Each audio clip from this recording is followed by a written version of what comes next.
Happy Super Bowl Friday. We got 72 hours till, as they say in the business, the toe meets the leather. Jim Williams here, along with Amedeus, and our buddy Garrett Ballard joins us. Good to have you, Garrett. Always good to see you, Amedeus. And here we are on the Friday before the Super Bowl. Can there be more hype? Probably not. I think Rich Eisen started the pregame show about 10 minutes ago.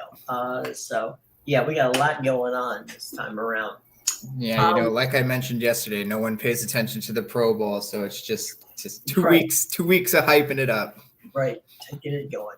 Garrett, as we get ready for the game, I mean, I know that you've covered the Bucs for us, but you will follow the league. As we get ready for the Super Bowl, what are some of the things you're looking for?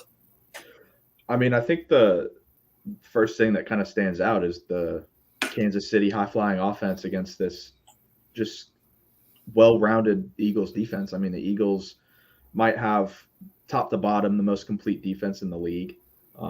In Kansas City, we know that Andy Reid and Patrick Mahomes put together as a dangerous duo. So I think that matchup, just whenever those two are out in the field going against each other, is going to be a lot of fun to watch. Yeah. Amedeus, what's anything that you're looking at? Yeah. One thing I think you got to do is really drown out the outside noise with this game, because there's a lot of storylines they want to try and shove in your face, like Andy Reid playing his own team, first time 2 black quarterbacks in the finals. So, obviously we got the Jalen Hurts story with the guy went through hell in college and then earned his way on to. So that's a great storyline. There's always so many great storylines. You can pick the Brother Bowl if you want to call it that too, right? Like, so this is what I mean is there's always so many storylines. The best thing to do when betting on the game is you just gotta drown out everything and try to pay attention to the stats, the teams, what you've seen from them all year. The thing that I'm going to look for, I mean, Mahomes has the high ankle sprain.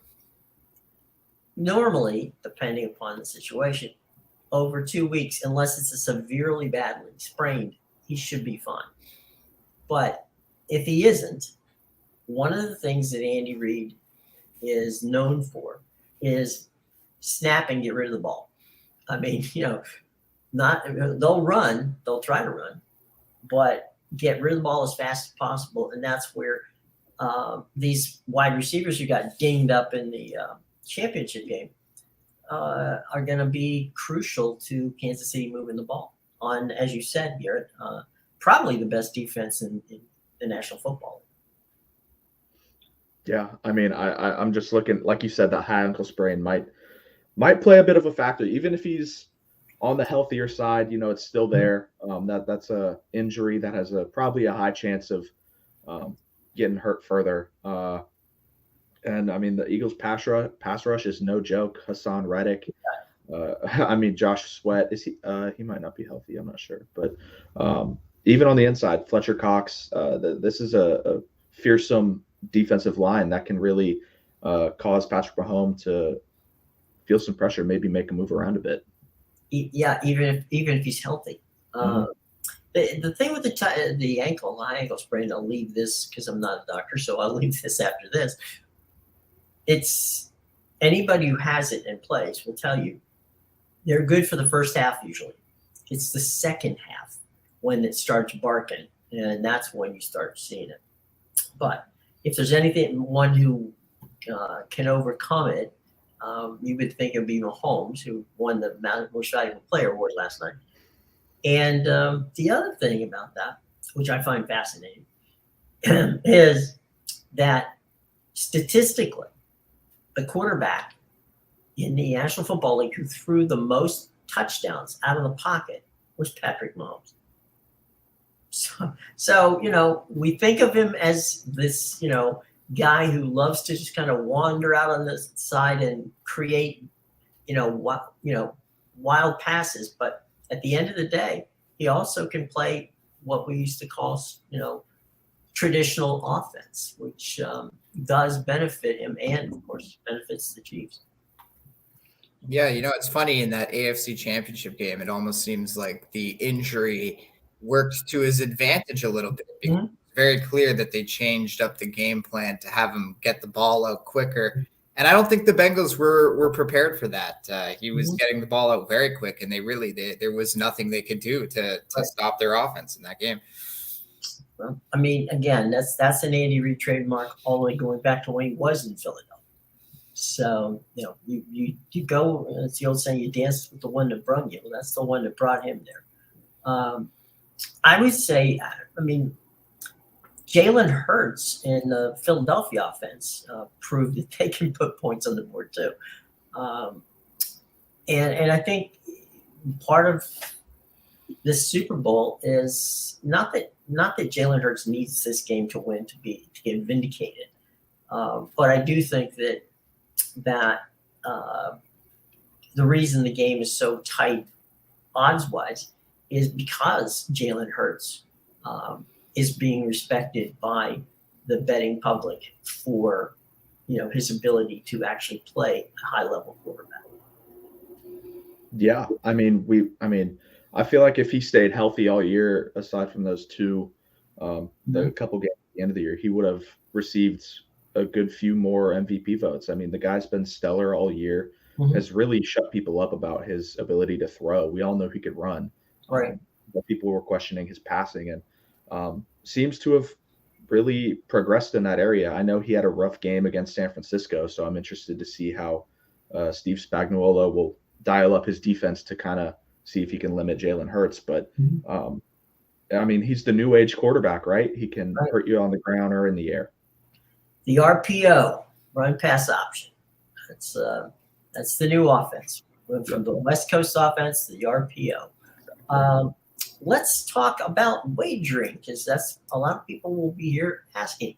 $16 billion, ladies and gentlemen, legally bet so far on Super Bowl 57. That is, as each state rolls out more and more opportunities to gamble, there are more and more ways to gamble. And we here want to strive, as we always do, A, bet responsibly, B, they call it gambling for a reason.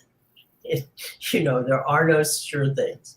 And our gambling expert, Amedeus, I'm going to turn it over to you for your knowledge and understanding of wise betting. Yeah, like I said, it's all about you gotta drown out all the outside noise. That's the most important thing, because the storylines they mean nothing when it comes down to it. It's all going to be settled on the field. So yeah, obviously, always gamble responsibly. You shouldn't be betting on this game if you can't afford to lose your bet. Now, that being said, I noticed they always they set this game up. It's always a close one with the odds. It's always about a 1 point favorite or so. And something that I've noticed is that the favorite has won it, I think, the last 2 years now. So because the Bengals were the dog last year and they lost. And then 2 years ago, I'm pretty sure Kansas City was the dog against the Buccaneers and they won. So Garrett would know. I would. That's right. Yeah. And I even remember saying to myself, I was shocked. I was like, how are the Bucs a 2 point favorite in that game? And, sure enough, they won. So this is one where, I would probably side with the Eagles here just because they're the slight favorite. And it seems to be that the last few years have gone that way. Also, the Eagles are just overall, they're so good with their offense and their defense. And Kansas City is dealing with so many injuries right now. Obviously, there's the injury to Patrick Mahomes, but they don't have a solid group of wide receivers. These guys are banged up, and even when they're there, it's a lot of their first seasons on the team because they just went out and grabbed anybody they could after Tyreek Hill left. They're like, okay, we'll replace one massive talent with as many smaller talents as we can.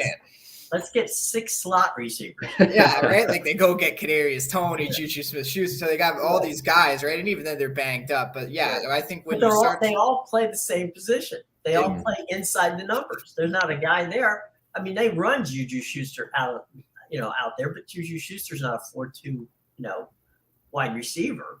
Yeah, and Kelsey still does more than all of them. So. Well, yeah, he's the break glass, save building. Yeah. I mean, he's definitely the guy that you're going to go to, and who wouldn't? Kelsey on a linebacker is a joke. Kelsey on a safety is a joke. He's just a mismatch all around. Yeah, there's nowhere you cover him. He can't be covered.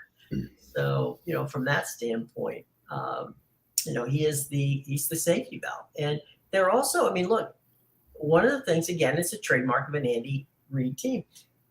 The backs catch balls, and they're part of the offense. So anybody, I'm joking, but pretty much everybody on the Kansas City Chiefs, except for the center, can catch passes, and they seem to do it that way. And if you look at it, Mahomes' spray chart, right, on quarterbacking, he's probably got 6 receivers that he targets more than 4 times.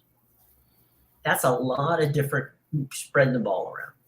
And but again, the problem, as we said, can you go deep? Well, you possibly could, but it's going to be in the middle of the field, and that's never where you want to go with the deep ball.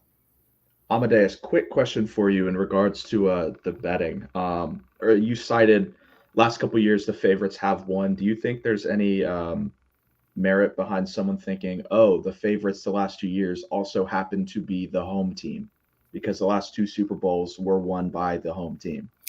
I didn't think about that because that's been such a recent thing. I think Tampa Bay was the first ever. And even I remember a few years ago, my Cardinals almost made it when it was at State Farm Arena. Good old home where they almost made it with Carson Palmer. My God, those days. Hated those days. But that's okay. The Bears made it to the Super Bowl with Rex Grossman.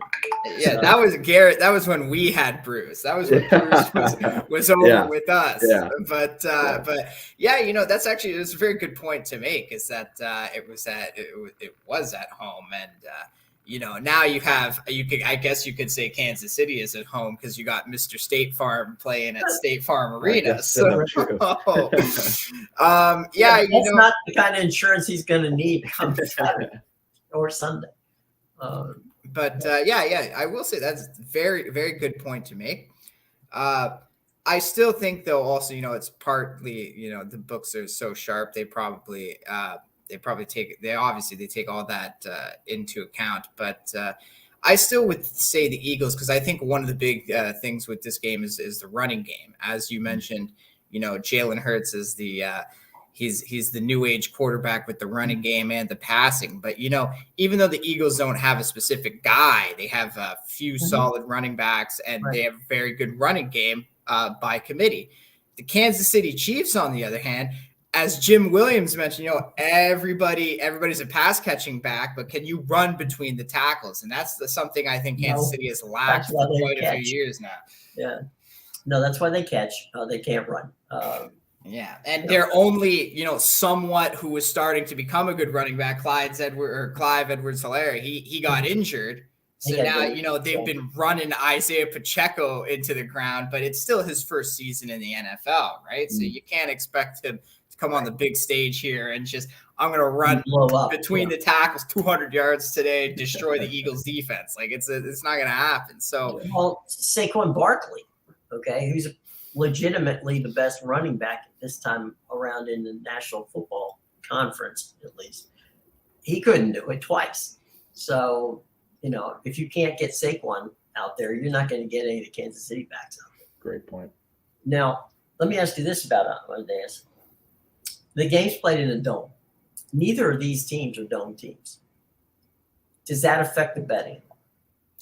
I don't think it affects the betting, because I think it's more so when a dome team goes into an outside environment, because they're not used to playing in the elements. But when if a team that's used to playing in the snow and stuff goes to play inside, it's just it's like playing normal, right? That's like saying when a team that plays in the hot goes to a cold area, they're not used to it. They got to bring all these heaters and stuff. But when it's the other way around, you don't say, oh, well, they're used to playing in the cold. No, because anybody can play in the warm, right? It's like it's more comfortable. So I would think playing in a dome is more of a comfort thing for both teams, right? It's like there's no wind, there's no real elements you're exposed to, so it's kind of just like you're playing a controlled game versus having to take into account all these other things, like the kicker has to take into account the wind swirls and things like that. Obviously, you know, passes can go too high on windy days and things like that. So yeah, I would say being indoor probably benefits both teams more.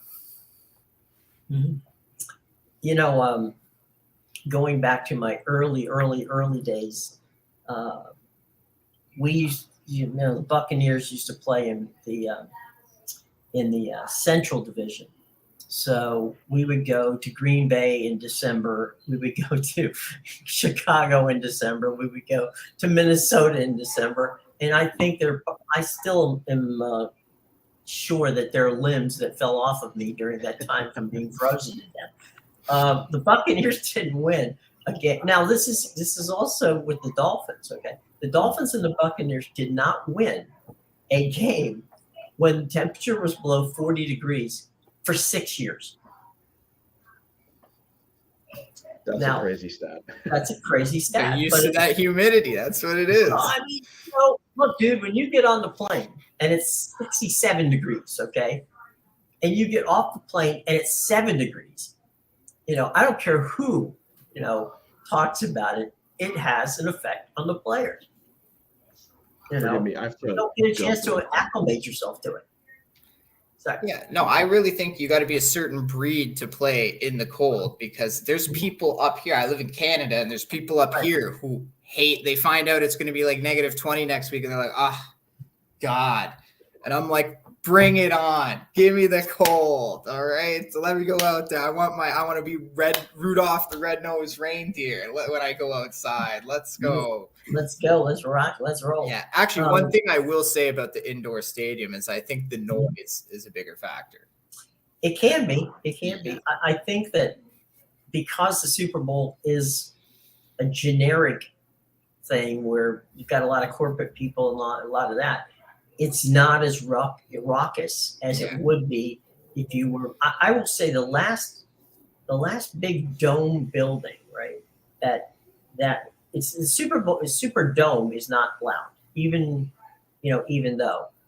But the old stadium in Seattle, the old Kingdom, man, that place, you thought the roof was coming down. It actually did one time, but that had nothing to do with it. It actually did. That part went south for the winter, but it's not fan caused, but no, probably after so many vibrations from the noise, loosened it, and it didn't have anything to do. And thank God it didn't hit anybody. Yeah, I was gonna say, thankfully, when nobody was in the arena, it decided, okay, now the stadium. Now I'm gonna come down. Now I'm coming down. So yeah, the new domes seem to be much more suited for these kind of things. Yeah. Definitely, though. I agree. Like, you'd have to take into account how many fans from each team would be there for the noise to play a real factor. Yeah. And I mean, I guess with the last two Super Bowls, the home team being there, you're more likely to get home fans. This one is like, Kansas City's in the Midwest and Philadelphia is like up east here, northeast, and Arizona is like down in the Southwest almost. So it's like, that's a lot of traveling. It's almost in California. Yes, that's what I mean. Is there's a lot of traveling for either fan to show up. The other part to that, you mentioned something. If LA gets to practice, but they practice in their own facilities, just like the Bucs practice in one Buck place for the Super Bowl. You sleep in your own bed. You drive to the game. It's like a home game. Yeah. And Super Bowls. Every player I've ever spoken to or interviewed who's played in a Super Bowl, the first thing they tell me is when you get to the stadium, okay, and you start to begin to understand where you are, okay, it's a Super Bowl. It's, this is it. This is what you wanted. This is what you worked for, your entire career to get there, right? Do I really you get into the locker room. It's not your locker room. It's, it's a locker room. And a lot of guys, and we're talking about these are the elite athletes. These are guys who always play on the big stage, right? I mean, they're there and they play on the big stage. I can't tell you how many guys who played in that game have said to me after the first quarter, right? They're literally hyperventilating because they're concerned, and it happens, is they expend so much energy in that first quarter that by the second quarter they start to get tired. And so you have to, in your mind, realize, okay, I need to be able to pace myself and understand what's going on here and compartmentalize it. Yeah. Because this is, the thing is, those guys, because of traffic, okay, are going to have to, and by the way, for those of you heading to Glendale, my suggestion is take a lot of money because Glendale is not close to Phoenix, okay? It's about 25, 30 miles outside of Phoenix. Oh. So your cab ride, pick an Uber, and then go from there. It's a long cab ride. But anyway, so you take the buses from Phoenix out to Glendale, right? They're going to be in that building for 4 hours or 5 hours before the game even starts. So, and you're not going to, they get out on the field to do warm-ups, but that still is 2 hours before kick. That's the first time they're going to be on that field. Now, in the case of both Kansas City and Philadelphia, they have played indoors, so that's not a problem. And they've, at one point in time, well, probably more the Eagles than Kansas City, has actually even played in Glendale. So, the turf and all that's not going to be a problem. But it's even in the dome, site issues, what's your background when you're looking up, right? Because you're not looking in the sun. So what is it? Is it more fans? Are you looking into a bunch of white shirts and all that stuff? What are you looking into? So it really becomes, the dome actually in some regards becomes a little more difficult for teams that are used to playing outdoors, not necessarily because the turf is the turf, right? But because of the background that you're looking into. It may even be a bank of lights. So, you have to, that part of it is something you need to get used to. But that's not something that takes a long time to get used to. It just takes some time to get used to. So, yeah. And the lack of wind is, in some regards, a good thing. But if you're a kicker, then you're saying, I really wouldn't mind a little bit of a breeze behind me here to get this thing out of there. And it's going to go. But there's no humidity, so you don't have to worry about that. That's not a bad thing. So it's crazy, but it's definitely something that's going to be fun. Hey, I'm going to run some prop bets by you and see if you A, would take them. B, if you did, what would you do with it? So let's play that for a minute. All right, let's see. All right, my first one: Travis Kelce receptions over 7.5. That's a plus 105. Yeah, seven and a half. And we just mentioned that Patrick Mahomes loves to go, to his his tight end, Mr. Kelce. Yeah, he really does. And 7.5. That's a high number. I mean, he is his favorite guy, and obviously, he's going to get the ball. I would take the chance on the over just because, we know they don't have much of a running game, and their wide receivers are obviously banged up. But see, the 7.5, that's right on.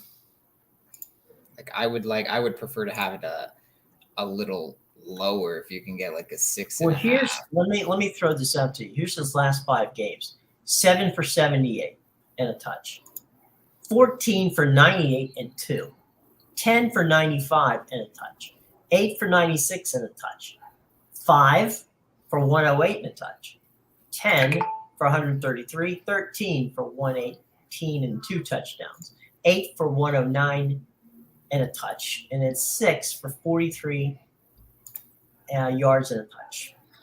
Yeah, see, he hovers right around that number, and seven's not going to get you to the golden land. So It's a tough one because he's going to be featured a lot, but you'd also got to think that's going to be the Eagles' number one priority is trying to take Travis Kelce away. But I think the Eagles, I'm not 100% sure on this, but I think the Eagles have actually struggled more against tight ends this year. So if that's the case, then yeah, I would take the over in this game, but I'd have to check how the Eagles are against tight ends first. But if the Eagles are better, then I would probably go under because he's going to be their top priority to stop. Because if And you can there's stop you're right. So Kelce, they figure Kelce.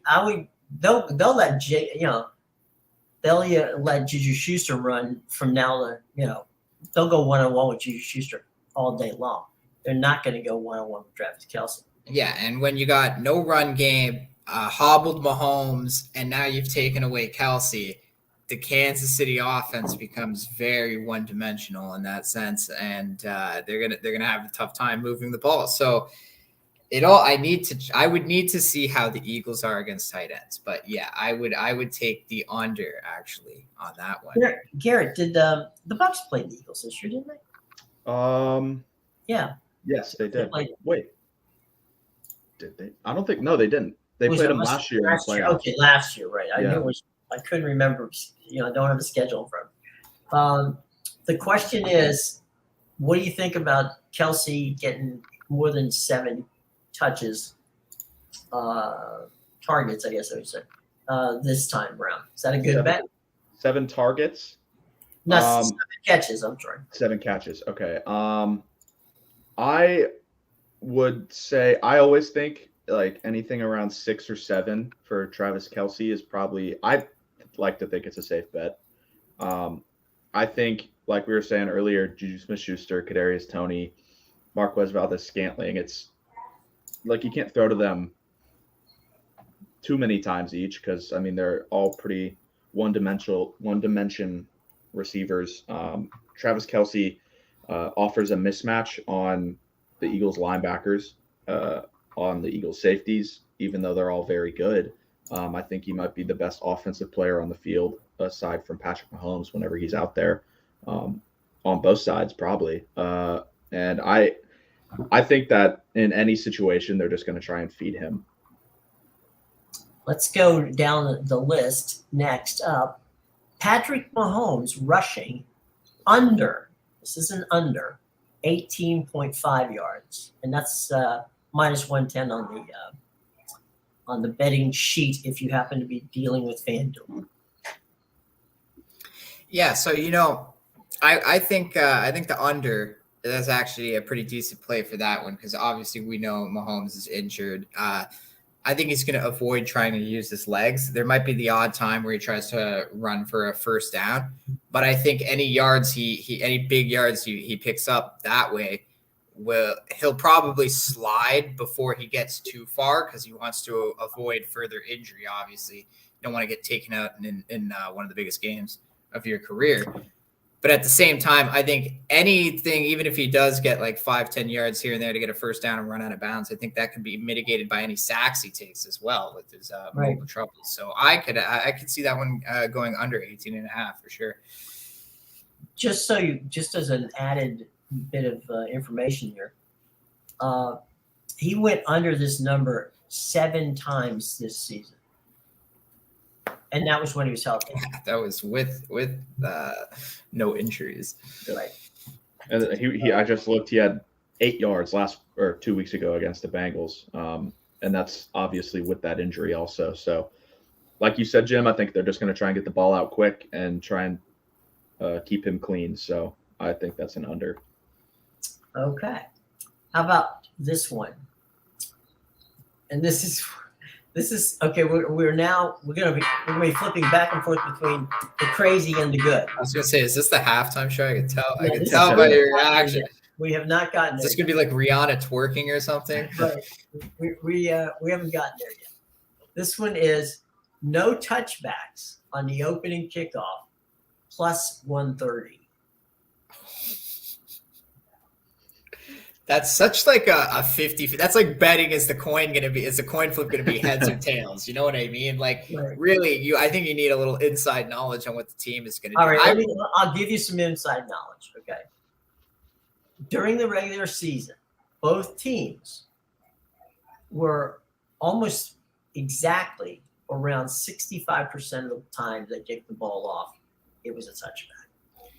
Yeah, and I was going to lean more to yes, there would be a touchback just because of the fact that, a lot of these guys, more so for the Eagles, because obviously the Chiefs were here 2 years ago, but, not everybody was on that team 2 years ago. So it's going to be a lot of guys that, sometimes this is their first time, might be their only chance in the Super Bowl.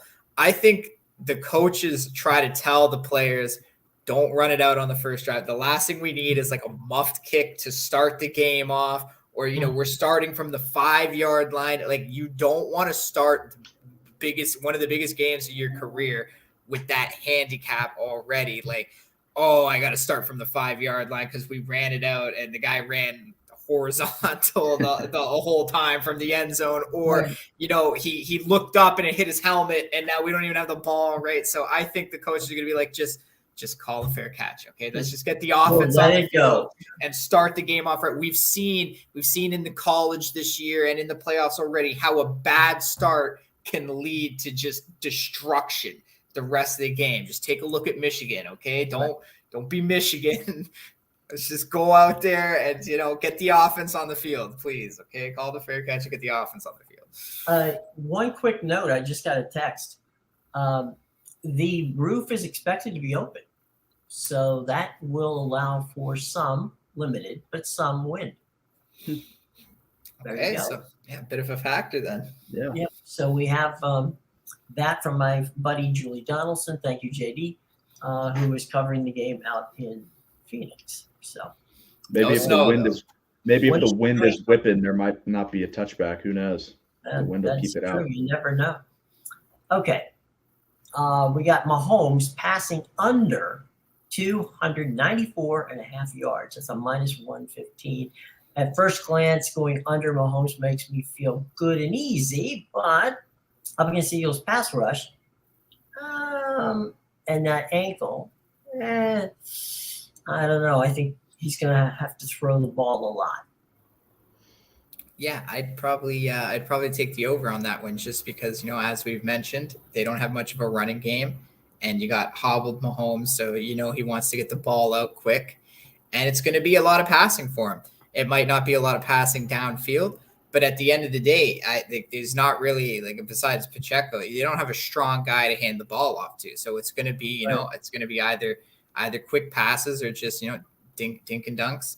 And yeah, I think he'll probably get over, but it all depends too if you're expecting a higher scoring game between these two. If you're expecting a higher scoring game, then yeah, I would take the over. But if you think defenses are going to dominate here, then he probably won't reach that number. But I think, as good as the Eagles defense has been this year, I think obviously it's still going to be tough to stop this Chiefs offense. And I could see them both scoring over 20, maybe even 30 points in this game. So I would lean more to the over with the Mahomes passing yards.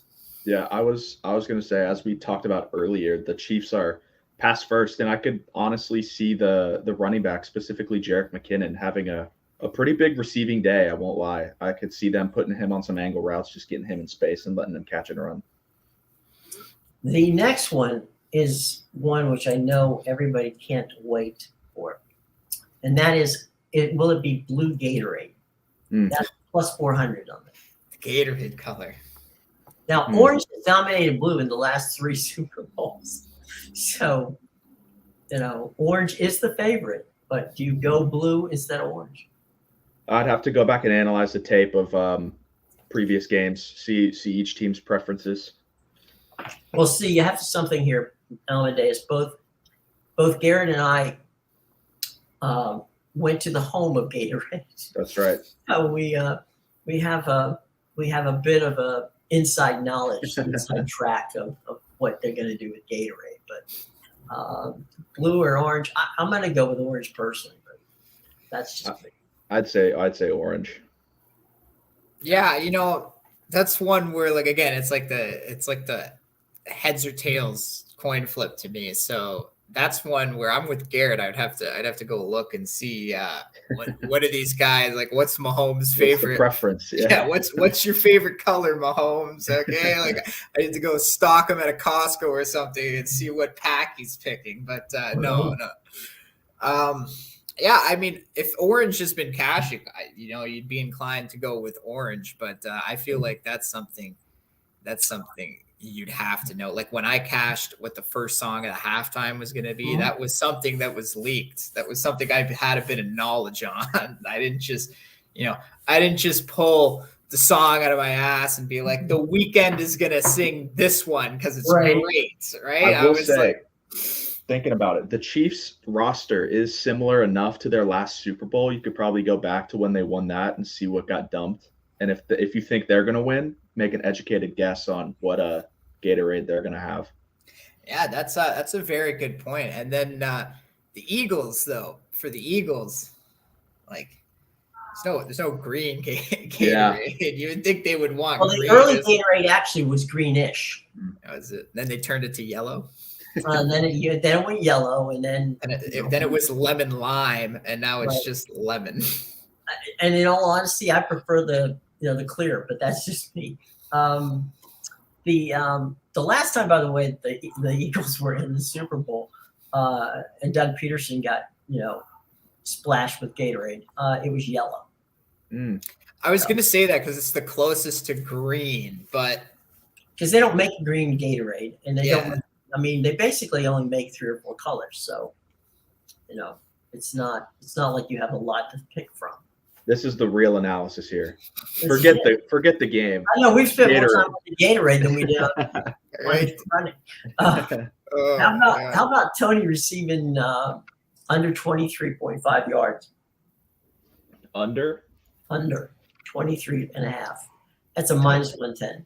Man, Tony's always hard because obviously I was watching him at Florida, and then in New York. I mean, he's really hit or miss, but if he can get the ball, there's a chance he takes it 23.5 yards in a single play. Garrett, I was going to say the same thing. I have seen Tony. You can drop like a 5-6 yard pass, and 40 yards later you're looking for it. Yeah. You can also drop a 5 or 4 yard pass, and he'll drop it. Or he'll go back 3 yards. What the hell just happened? I mean, my grandmother could have made that catch. There was no one around him, and he drops it. So focus is a key with Mr. Tony. There's no. If he can catch it and go forward, he's pretty lethal. But yeah, that's true. Going forward is the key. Yeah. It's tough. I'd probably say the under, but it's a tough one because he's so elusive. Okay, we have 2 more on Travis Kelce. Travis Kelce scores a touchdown anytime.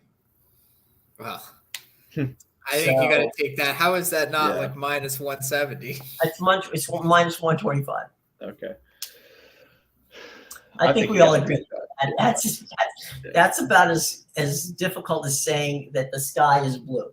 Not the Gatorade, but it's the sky. Travis Kelce, let's go one more Travis Kelce. Travis Kelce over 77.5 yards, and that's a minus 120.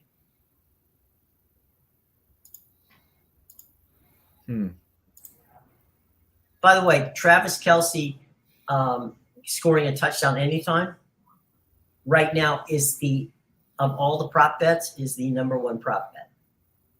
Wow. That makes sense, though.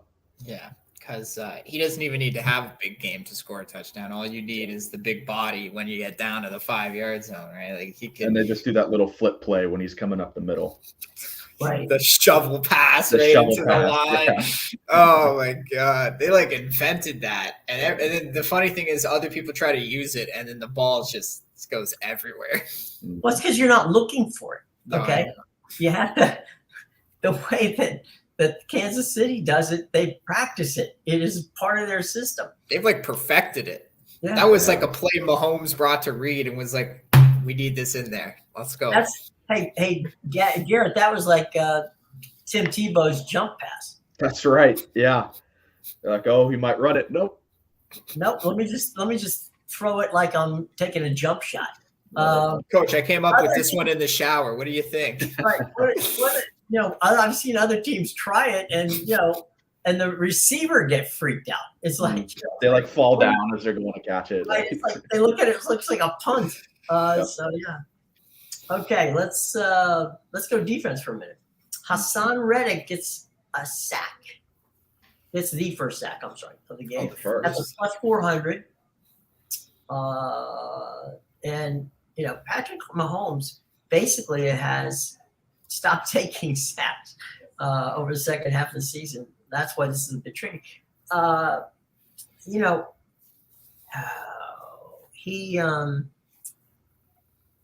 The 62% of the Eagles' 70 sacks this year came on a 4 and 5 man rushes. So basically, if they're blitzing, that's when Reddick gets 1-on-1. And when Reddick gets 1-on-1, usually that means he's going to get somebody.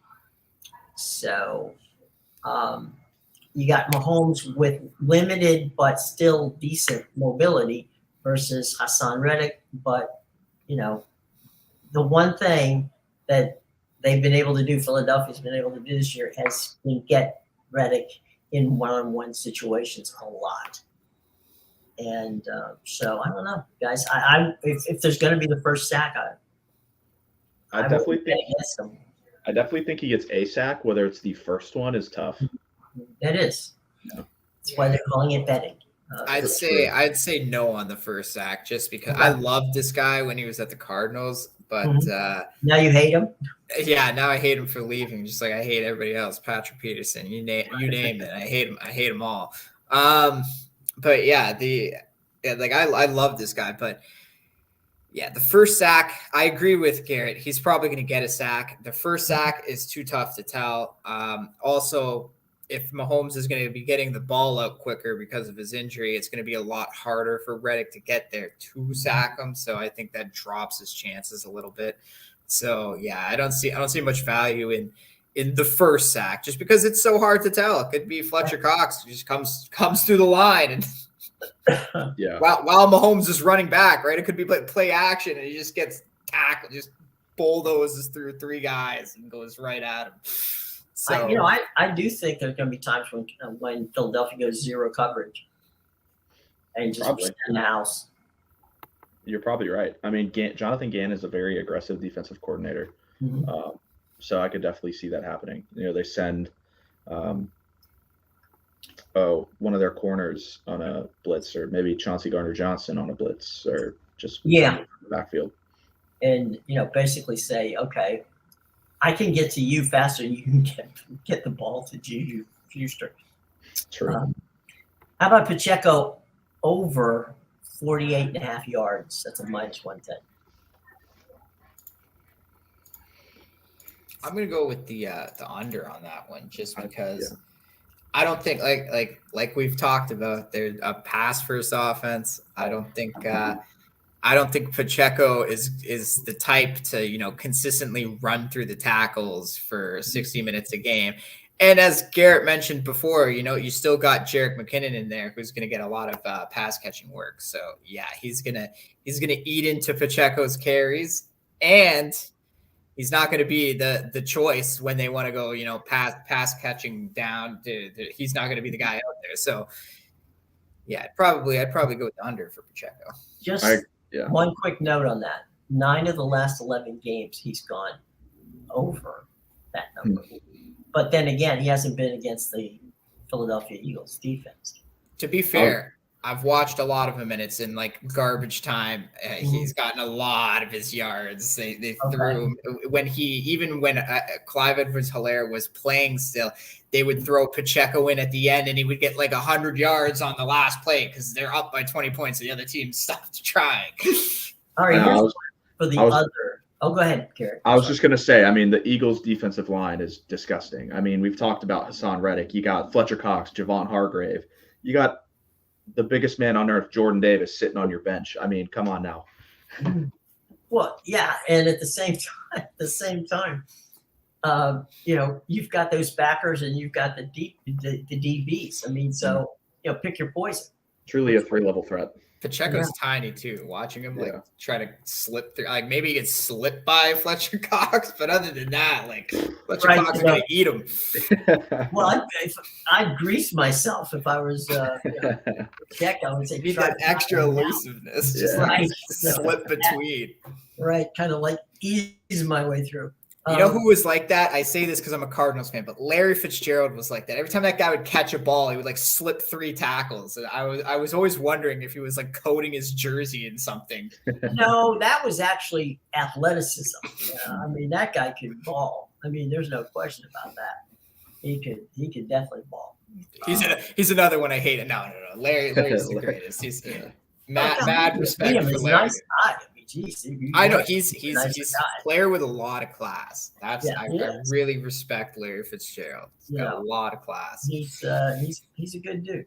All right. Speaking of the other running back in Kansas City, McKinnon gets the first touchdown, and that's a plus 1,100. Wow. Now, in fairness, when Andy has decided to run the ball, usually for touchdowns, McKinnon gets the ball. He's also that pass catching threat. Yeah, he is. 100%.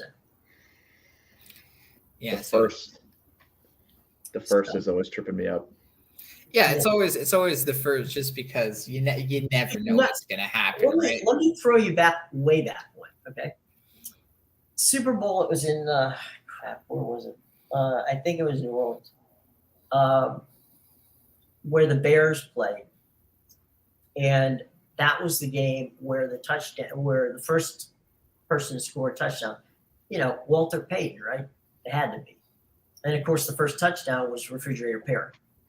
So you're like, what? I didn't even see it.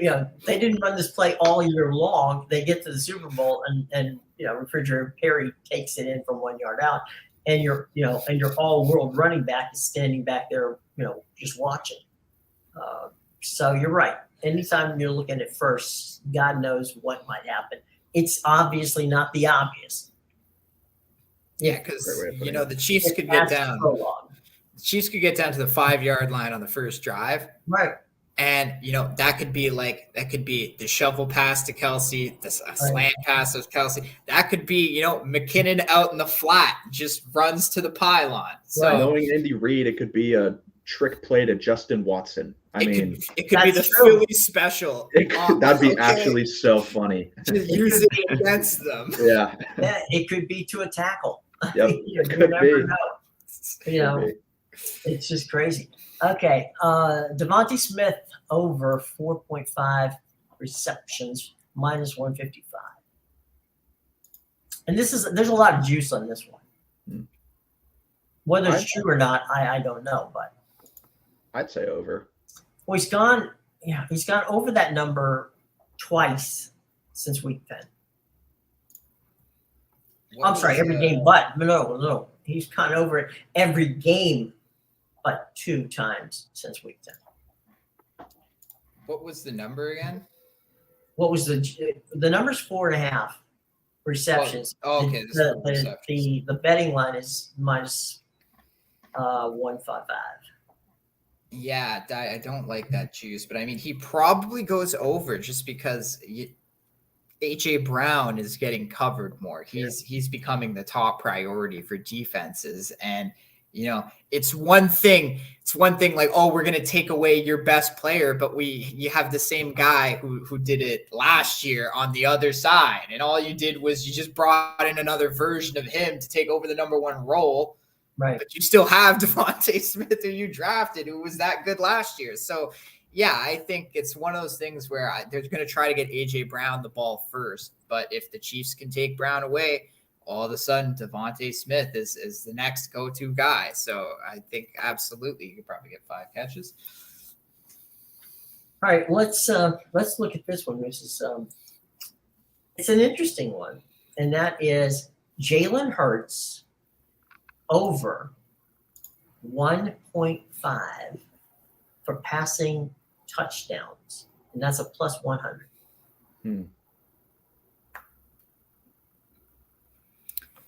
Okay, Jalen Hurts over 1.5 So touchdowns basically, they're saying 2 touchdowns, for passing touchdowns, right? passing touchdowns, not a run. I'd Um, take it if it was a run, but I'm not taking that. yeah, I just want to check Hurts here. Like, he didn't have any passing touchdowns against the 49ers, and they scored 31 points in that game. He had 2 against the Giants. They still scored 38 in that game. So this is a team that loves to run the ball. They really do love to run the ball. And I think that's probably why it's so low at 1.5, is because they know if they get close enough, Hurts will try to run it in himself, or they'll try to run the ball with somebody, whether it's, Miles Sanders, Kenneth Gainwell, who's been killing it over the last few weeks. So it's that was a really tough one for me. I might just stay off. I don't think I would want to bet the over or the under in that one. Yeah, I think I agree with Amadeus. I mean, that's one of those lines where you're like, ooh, you could see it happening because, like we said, A.J. Brown, Devonta Smith, you got Dallas Goedert. But this is a team that is very, very fond of the run, and they have some good tools to run them really well. So it really could go either way. Let me get to the most important prop bets. Coin flip. Heads Tails. -105, tails -105. Tails never fails. Next. All right. Well, there you go. No, I don't know, Garrett. What do you think? Is there? I don't know. Let me flip a coin. I'll say heads to be different. Yeah, I don't know. Like, tails is always what the players pick. I'm more of a heads guy myself, but like tails, I don't know. The players always pick tails. It always seems to be tails. Okay. Now, for something very important. What will be the first mention during the Super Bowl MVP speech? Okay. What topic will be the first thing mentioned during the Super Bowl MVP speech? I want to thank Top God. of the list is team and / teammates. That's your -120. Your next on the list at +325 is city / fans. At +370 is God plus religion. At +690 is family. At +1200 is coaches. And at +2500 is the team owner. I think I want to thank God.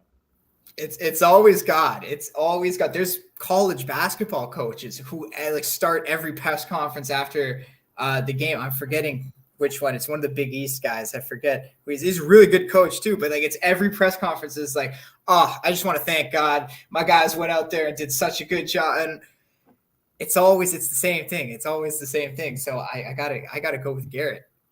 It's God. It's gonna be God. It's always the odds are looking pretty nice there too. It's always going to be God. Yeah. And even if he doesn't say it first, like it's always in there. He's always going to say, I want to thank God. And then you go down the list. So I totally think it's God. Okay. Absolutely. How about this one? Which chip commercial comes first? Doritos at 130 or Pringles at +100? I'll go Doritos. I'll say Doritos. Well, given the fact that they've actually spent a lot more money than Pringles, I'm pretty sure you got that one. But we also need to think of like the optimal commercial placement. Like where do they want it? And I like you said, Doritos has the money. They're going to want it up front. Well, Doritos also have the Manning brothers. True.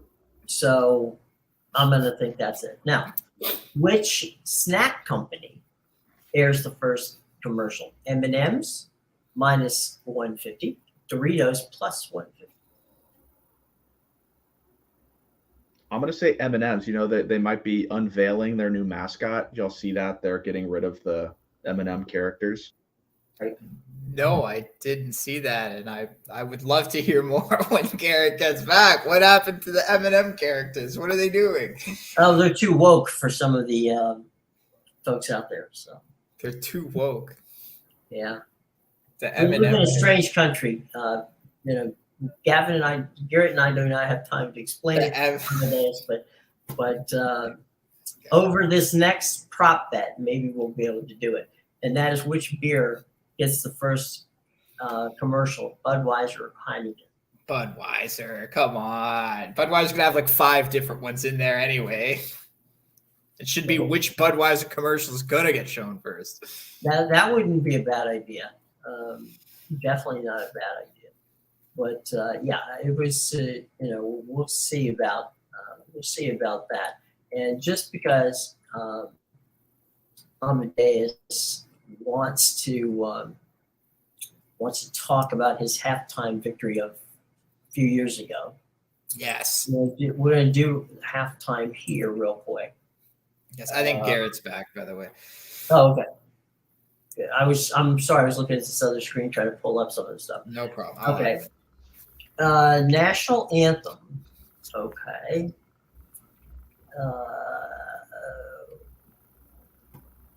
Wait a minute. Halftime. The halftime.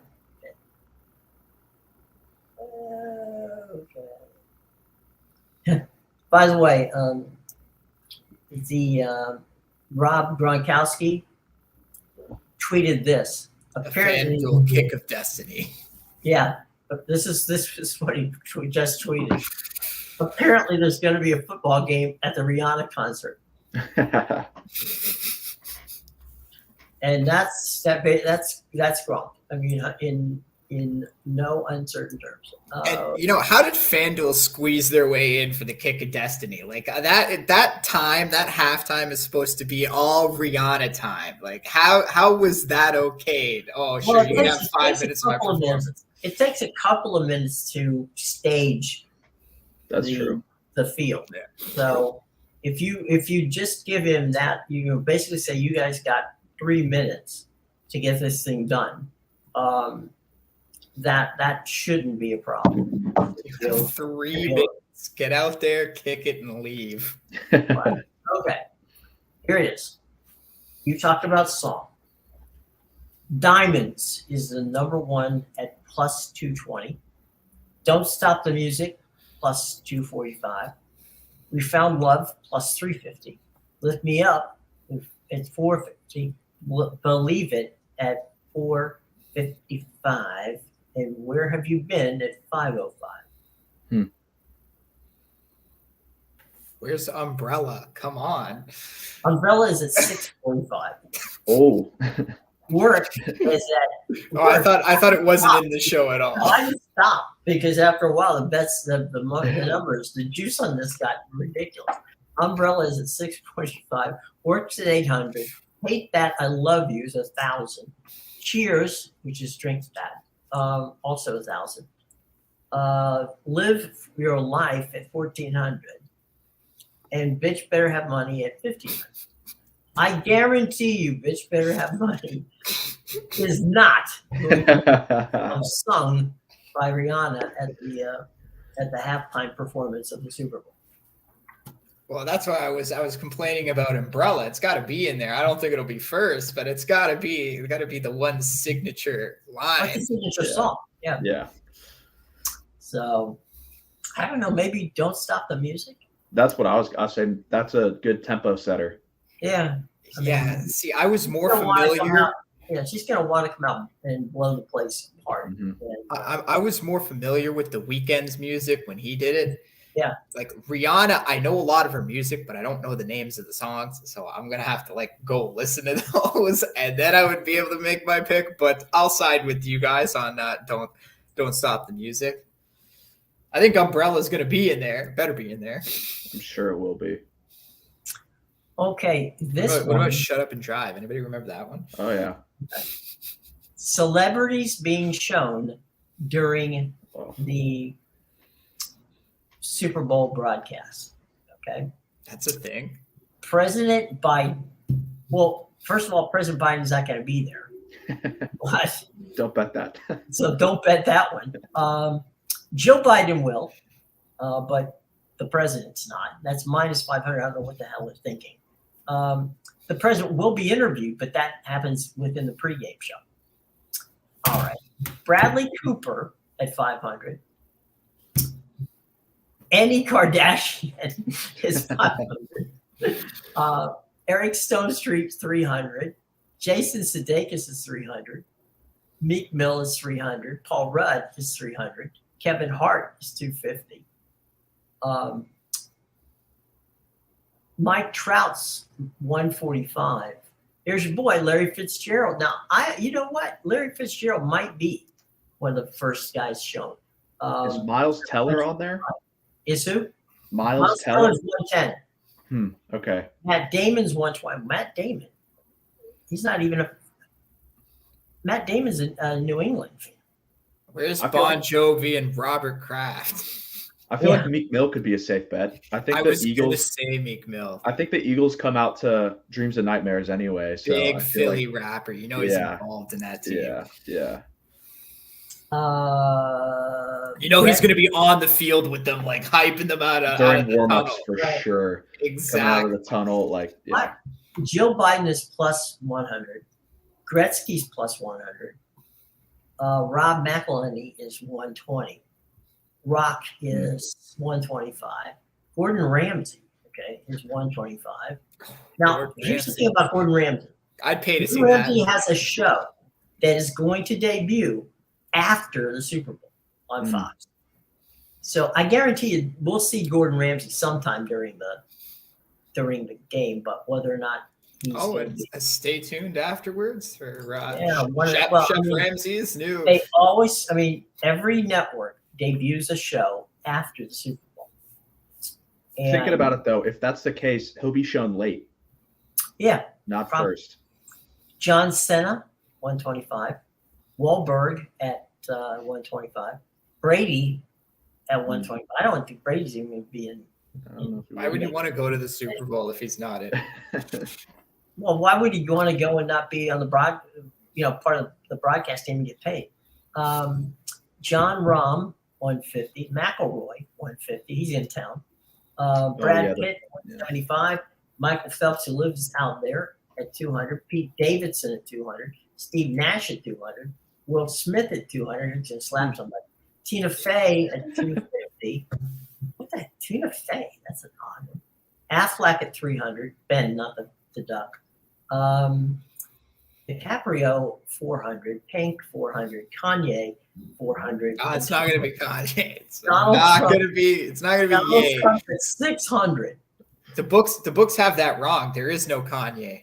How can you bet on Kanye? Yeah. There is no Kanye. It's Ye. Oh, my apologies. Yes. That you betting on the wrong person. Have you lose on a technicality? If I were the type of person to bet on celebrity showed I'd put money on either Meek Mill or Mike Trout personally.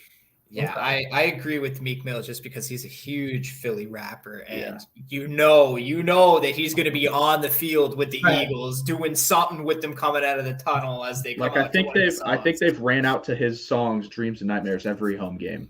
I think you're right. And after the show in Philly has been DJ Jazzy Jeff, an old school Philly boy. So. You got that. All right. So now that we've broken down all this important stuff, we're at that point in time, gentlemen. Final answer on score and who wins Super Bowl 57. Who wants to go first, or shall we have a coin flip? I'll go. Okay, go for it, Gary. So I'm gonna just start with the winner. I think the Eagles are going to win. I think that defense is going to be a lot for Kansas City with their limited weapons, because you really only have Travis Kelce, if we're being honest, with contributions from everyone else. And despite Patrick Mahomes being the greatest quarterback in the league right now, he will not be able to single-handedly overcome that Philly defense, which I just think is outstanding. Score, I think it's still going to be relatively close. I don't think the Eagles are going to run away with it or anything, and I think Kansas City is going to do a good job of keeping it close. I'm going to say 27-21 Eagles. Okay. Amedeus. I'm going to go 34-31 Eagles. 34-31. Okay. Well, I'm going to make it unanimous. I'm I'm going to go Eagles, and I'm going to go 24-17. I'm going to stay low.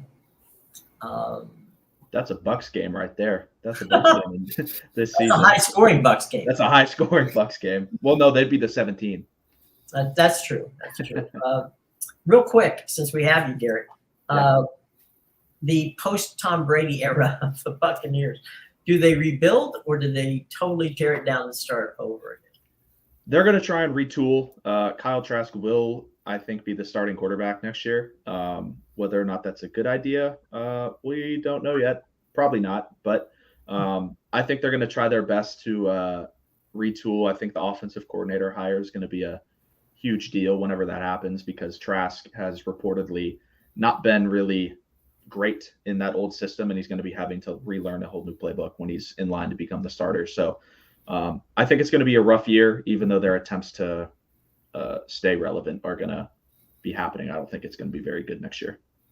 And one last thing, since we share the Gators, what's it going to be like at the Swamp this year? Oh, the Swamp's always going to be rocking. Don't know if the games will be great. I'm not very confident with the quarterback situation right now in Florida, in Gainesville, but Swamp will always be electric. That part I'm sure of. I was hoping that we knew what was going to happen on the field. I'm not confident. That's just my. Are we a Billy Napier fan, or is he still got to prove to me? I think I'm more so on the optimistic side. I have a lot of faith in what he's doing. I just think he's got to get a quarterback in there. I think if Anthony Richardson stayed another year, I would have been way more confident going into this year. But obviously, he's declared for the draft, and they have Graham Mertz to transfer from Wisconsin, who has not been impressive. So I think give him maybe another 2 years, and we'll start seeing a bit more consistency from that team, because I am a believer in that culture building he's doing, and then hopefully he can build the team the right way too. Okay. Amedeus, any final thoughts before we move on out of here on our Super Bowl special Friday? Yeah, just don't listen to Brandon Ayuk when he tells you to get everything you own in cash and put it on the Chiefs to win. I don't know where the hell that came from, but someone's going to do it. So I'm telling people, don't listen to Brandon Ayuk. That was very irresponsible for someone in his position to say. He's just saying that because he lost to the Eagles. That's what I don't get, is he lost to the Eagles, and then he was like, I'm so confident the NFL has the Chiefs fixed in this game. You go sell your car and house. Hey, he's leaking the script. He's leaking the script. That's what I mean. It's like the motivation to say that, it's just perplexing to me, and I don't understand it. So I'm going out there and I'm telling people, because I know some idiot's actually going to do it and blame Brandon Ayuk. Don't sell your things and put it on the Chiefs. What do you think? Mattress Max is going to do it down in Houston? Oh, you know, I totally called it after he placed his bet on the Cowboys. I said the Cowboys are going to lose to the 49ers this week, and then you're not going to hear about Mattress Mac until the day of the Super Bowl when he places his $3 million bet, because he doesn't want to lose again on the road there. Yep. Haven't heard from him yet though. So no, well, I haven't either. So we'll have to keep an eye out. You know, and it's Allie usually has the radar on Mattress Max. I don't know how she gets it, but Allie usually gets the well, she lives in Houston, so maybe that's, I mean, she lives in Vegas, she's from Houston, so maybe that's how it works. The home connection. Yeah, the hometown. Homeboy connection, but yeah. Okay. Anyway, guys, thanks a lot. It's been a lot of fun. We will be back on Monday. Sean, by the way, I should have mentioned this at the beginning of the show. Sean Miller is in Europe and covering soccer. There's a stunner, right? He's out in the field. He'll probably find his way to at least 1 or 2 Manchester United games while he's over there. And where else was he? He was going to go to. Was it an Italian game or a Spanish game? I think he was going to go watch the El Clasico, the Barcelona Real. Barcelona El Clasico. Yeah. Well, maybe it wasn't El Clasico, but I think it was Barcelona for sure. Yeah. Oh. No, was it? Did he want to watch the Europa League? I think his United plays Barcelona in the Europa League this Thursday. So that's where he is. Thursday. That's where he's going to be. Look, if you want to know where he is, come to us. We'll tell you. And also, if you really don't know where to follow him, just look for Manchester United's schedule over the next 2 weeks, and he'll be there one of the days. So he's contractually obligated to do something else, but he'll also be doing covering Man U while he's over there. So if you want to track Sean, that's where you're going to be able to find him. Anybody in his family who needs him probably knows that's where to get him to. Anyway, well, guys, thanks a lot. Be safe, everyone. Enjoy your Super Bowl weekend. It's a lot of fun. Make it fun. Don't do something stupid, as Amedeus just said. Don't bet more than you can lose. And why would you even say that though, as an NFL? But people are going to be like, "Well, he knows. He has the inside scoop. I'm going to sell my house now." Let me put it this way: he doesn't know. Okay? Yeah.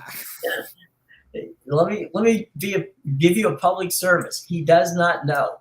The script is fake. Arian Foster lied. Right. It's just that's the thing. It's like somebody will listen to him. Somebody's stupid enough to do that, to think like, oh, he's got to know something. Well, I mean, it is somewhat irresponsible for someone in his position to make a stupid statement like that. Yeah. I mean, it's one thing if Kevin Hart does it doing an MGM commercial, but oh, wait a minute. No, I got the wrong. He's FanDuel. So yeah, I got the wrong. Is he FanDuel? He does FanDuel. We don't get those commercials up here. Yeah, he does. We get the Kevin Garnett and Jamie Foxx commercials. Well, yeah, that's BetMGM. Mm-hmm. Yeah, that's funny. Where he goes around asking different people, who's gonna win. Kevin Hart's more of the. You see him on the. There's no one else but Kevin. So Kevin's sitting on the couch and goes, "You're going to give me free money to bet?" He goes, "Make it hard on me, because that's ridiculous. Let me have a few heart bumps during this sometime." Or he'll come on and say, "This was so exciting. I didn't even my wings are cold. I'm going to charge it to to FanDuel." So yeah, there's a whole bunch of Kevin Hart spots out there, and Kevin Hart being a Philly guy, there's no question he'll be there in Glendale. So as we said, the pregame show probably is going to start about 5 or 6 minutes after we get off the air. So enjoy your build-up. Have a fun time at Super Bowl, boys. Garrett, anytime you want to come back, my friend, let me know. You're always welcome. And Amadeus, thank you, as always, for the sage wisdom, my friend. We will be back on Monday, and maybe, just maybe, we can hook up with Sean out there at over in Europe. So we'll see how that works out. Until then, I'm Jim for Amedeus and for Garrett. Have a wonderful weekend, everybody. See you on Monday.